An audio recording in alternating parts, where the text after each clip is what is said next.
I'm delighted to be here today and share my remarks at this important forum. India is at a critical juncture in its GovTech journey with Aadhar, UPI, DigiLocker as part of the India stack, which is seen as world's leading examples of digital public infrastructure. What started as an effort to create a foundational digital ID in the form of a biometric unique identification number that's properly known as Aadhar has now taken the shape of a concerted effort to build world-class public digital platforms across sectors. Government of India has been facilitating the adoption of responsible, citizen-centric digital platforms based on open interoperable standards in critical sectors like education with the NDR project, health with the Ayushman Bharat Digital Health Mission project, urban affairs with the IUDX platform, IDEA in agriculture, amongst others. India is today seen as a global leader in this area, and hence this topic of digital platforms and open digital ecosystems is very important, especially in the theme of this Global Tech Summits, Global Meets Local. We at Ministry of Electronics and IT, along with other departments of the Government of India, are working together on building an enabling ecosystem to leverage public digital platforms for transformative social, economic, and governance impact through a citizen-centric approach. The idea is to build up the common building blocks on the top of which citizen-centric applications can be built. Towards this objective, METI had come out with its white paper on national open digital ecosystems, the NODE, which highlighted the key elements of India's national open digital ecosystem strategy. What are nodes? Nodes are public digital platforms that focus not on building independent, siloed, closed tech systems, which each department having its own strategy, but building open and interoperable systems with use of open source technology on which other innovators, entrepreneurs, startups can build solutions on top. This helps promote good governance by including the non-tech layers of community engagement and governance, which sometimes get more missed when we only have a tech-based conversation.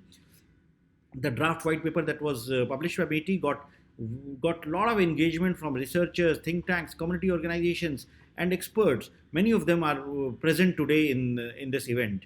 We received almost feedback from 1,000 plus people.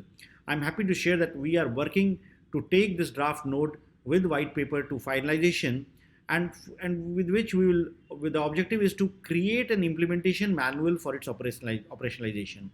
Very soon more details on this will be available on METI's website, and we look forward to working with all the stakeholders for making this a reality. We also recognize the role that is played by the free and open source software in the era of digital governance. METI had launched its policy on open source software and open standards long back, but the implementation of it, adoption of it remains a challenge. To mitigate this, we had launched the FOSS4Gov Innovation Challenge in partnership with Omidyar Network, which led to getting innovation ideas and innovation solutions crowdsourced from stakeholders across the country. And the prime focus was on startups and tech entrepreneurs who could use open source software for building CRM solutions, for building other tech solutions, which can be used as the part of the gov stack in the governance space. We received more than 1,000 entries, and which showed how people do want to engage on the open source software for building solutions that can be scaled up and adopted across the country. And right now, the ideas and suggestions, the solutions which have been obtained in the FOSS4Gov's Innovation Challenge are being screened, are being examined, are being scrutinized, so that we will be able to identify the best solutions which can not only be given the prize money and the support, but also be put up on the GEM portal, so that any state government or any government of India department, if they want to adopt that FOSS solution, they can easily do it. In order to further drive the adoption of open digital ecosystems for the benefit of citizens, what we need is that we need more stakeholder engagement, and we need to partner with governance systems at various levels. We need to work on updating the national policies, the guidelines, the standards, and more importantly, to build capacity within the government for enabling participative mechanism for engaging with the citizens and the central and the state governments. We also need to engage with stakeholders like the tech companies who build the solutions, civil society organizations, and in order to ensure that we are adequately safeguarded on issues like privacy, issues like security, and what this will require will be a long-term multidisciplinary effort. But for all reasons, for ensuring that faster digital adoption is done and for ensuring better access to services, this will be very much needed.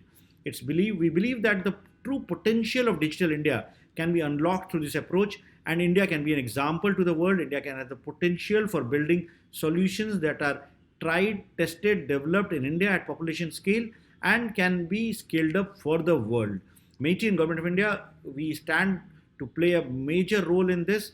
Of course, we will not be able to do it all by ourselves. We will work closely with all the stakeholders who are present here today in order to make this vision a reality. I once again thank Carnegie Endowment and Omidyar Network India for inviting me for this session. I look forward to hearing the deliberations from the panel discussion to follow, which has like leading experts and thinkers in the open digital ecosystem space from India and around the world.